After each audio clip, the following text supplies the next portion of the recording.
Have you ever wondered what would happen in the Skibidi multiverse if the Titans switched their abilities? Like, for example, the Clock Titan lost his ability to stop time, and it was switched with the abilities of the cameras. How would this change affect the Alliance? And in general, how would it change the entire story? So, without any further ado, let's begin. Let's do the switching. The Clock Titan switches with the camera, and the speaker switches with the TV. Then, drill with pencil. The multiverse is about to be chaotic, right? Let's see how it goes. So, from the beginning, we saw the Camera Titan and Speaker Titan were faced against Astros. And since their abilities have been switched, the speaker now has the TV's abilities, and the camera now possesses all the time abilities and a sword. Damn, you can see there's no way he's getting infected, right? Yeah, so that's it for the Astros, as they are totally cooked, combined with the rays from the Speaker Titan. Damn, they'll definitely survive the first attack. But then the toilets don't give up. They decide to attack more at the clock base. And note that other members of the race would not switch abilities. This is only applicable for the Titans. So basically, the Clock Titan would be the one to protect his base, but he has the abilities of the base Camera Titan, which I would say would not help much since the Titans are not infected.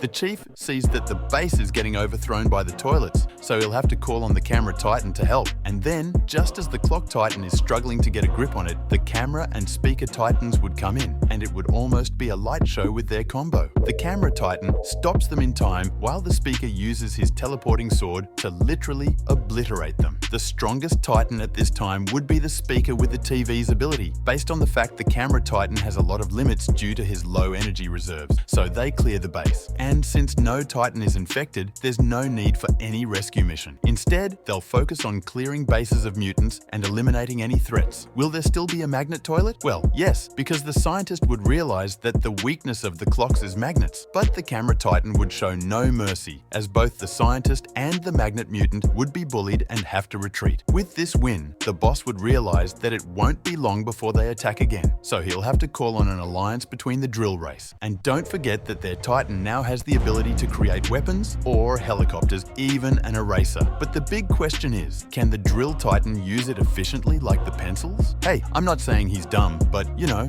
well, the alliance is formed and the drills are ready to battle. But just like the Chief anticipated, when they were clearing out bases of toilets, they got ambushed by the Skibidi scientist. And this time, his goal is to capture the drill Titan and find a way to replicate his abilities for himself. So things get heated up fast, with the other Titans clearing mutants and toilets. But when the scientist attempted to capture the drill Titan, he was too fierce. However, with the time stop, they were able to immobilize him and then literally use Skibidi choppers to hurl his big ass to their base. But they now have a problem. The drill Titan is missing, and they suspect it's the Skibidus. Well, the scientist performed experiments on his body, trying to extract the ability, but to no avail. So they just dumped his open body somewhere. After a lot of searching, finally, the drill Titan was found, quite battered up. And this upsets the drill chief, but thankfully, he was able to eject before his body was taken. Now they need another one for the drill Titan, so they'll get to working. Meanwhile, the other Titans continue, but their bodies would begin to weaken by now, so they'll see the need for upgrades.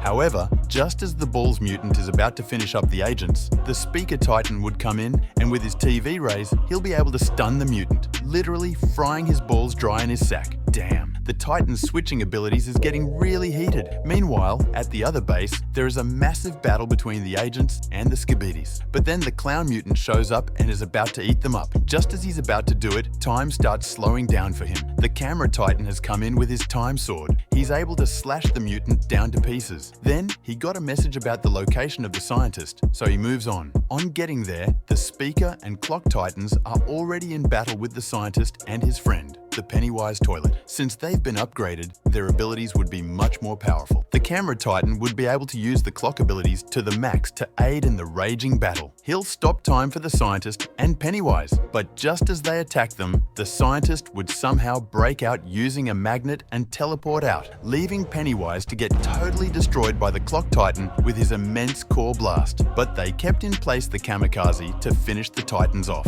Luckily for them, they have the Speaker Titan with the TV's abilities. They were able to teleport out of there before it rained down on them. crazy how switching abilities is really in the favor of the Alliance. So they'll get the message that the Skibidis had taken over the clock base while they were in battle with the scientist. But this time, it won't be only the SCP toilets. They'll have a guest. The scientist would have used the little knowledge he was able to extract from the drill titan to create a prototype. And you could tell he did a good job because it looks just like the base drill titan on steroids. Now they'll have to fight against something that can draw. So this would not be easy, as they'll be faced with multiple helicopters and giant drills. They'll need help. So just as they are in battle with the Skibidis, a giant drill would pierce through from the ground and you'll see, lo and behold, the upgraded drill titan. And yeah, you guessed right, he has the abilities of the pencil. With this ability, he's able to create even bigger and more durable weapons and helicopters that rival that of the prototype. So yeah, with the help of the drill titan, they'll literally outnumber them and take back the base in an epic battle. Now that the base has been taken and the prototype destroyed, the scientist would feel defeated and would return back to base. But he'll be met with the news that Alpha has contacted them. They'll form a plan together on how to bring down the Alliance, targeting the camera titan, as he's the one with the clock abilities. Since the scientist has been collecting clock technology for a long time, he needs the camera titan to be able to replicate it fully. So the plan would be to capture the camera titan. Alpha invades the base, worried about this mysterious woman and the scientist. All the titans are called to protect the base. That is where Alpha would summon the counter titan on the titans. They want to wear them out so they can capture the camera titan. So Counter would mainly focus on the camera titan. But ultimately, the downside to switching abilities is that the titans would not be able to use the ability to the max like their original bodies. So after the counter has copied all the weapons, the clock boss would tell the camera to use his speed against the counter titan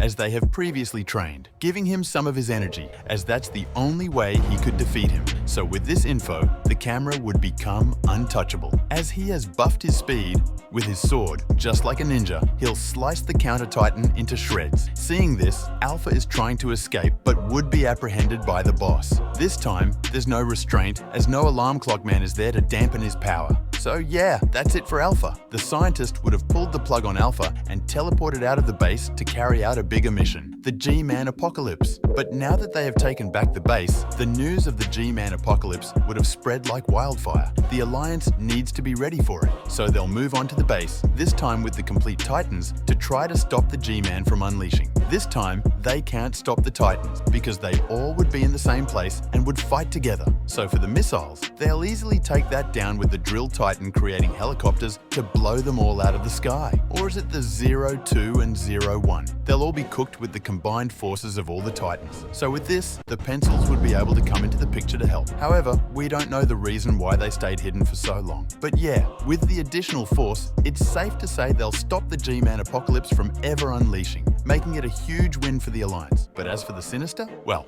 maybe the clock boss would have to go out by himself for that. Ultimately, despite all the battles, it all comes down to defeating the greater force coming in from the aliens. They'll all have to form a truce at one point to be able to stand a chance. If not, they'll all be obliterated. However, check out this video to find out what would happen if the Clock Titan won in episode 6. Unique Clockman out.